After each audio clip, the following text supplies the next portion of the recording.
let me say this. It's not a lot of work. It's just the possibilities. Like you're moving from one platform to a completely different platform that can potentially alter the work. Like, yeah, it's this is there's a lot of value in this technology. Yeah. And let me tell you, 9 times out of 10, man, people will not go the lengths that we're going with this. Mhm. We're moving from one platform to another. Let me save image as. I think I saved it to my desktop. That's why I couldn't find it. People won't go there, and I'm pretty sure you already know, or maybe you didn't really need to. Look at this, 1.3 megabytes, right? So we know that that's pretty small. So Yeah. let's go ahead and add a photo. All right, perfect. So what we want to do is just immediately, just out the gate, right click, enhance. Take a second to think.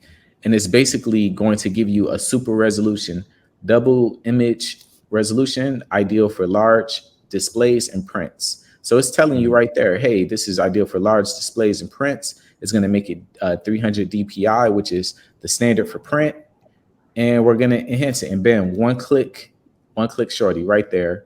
And Easy. then from Easy. there, those yellows is I want those blues to be a little bit more prevalent than the yellow back there.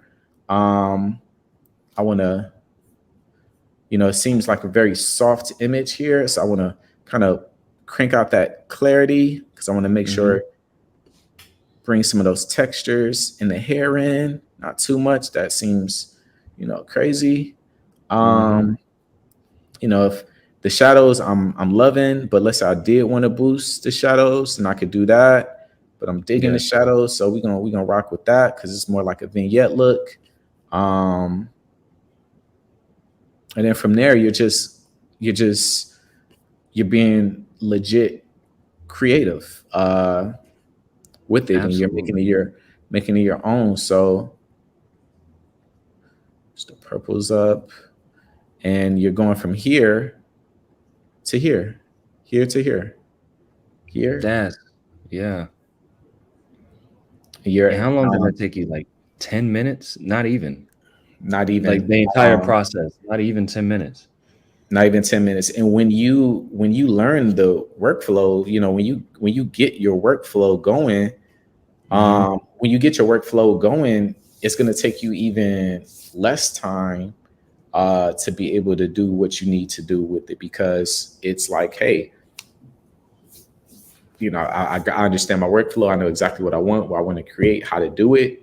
And Mhm. bam, I'm there.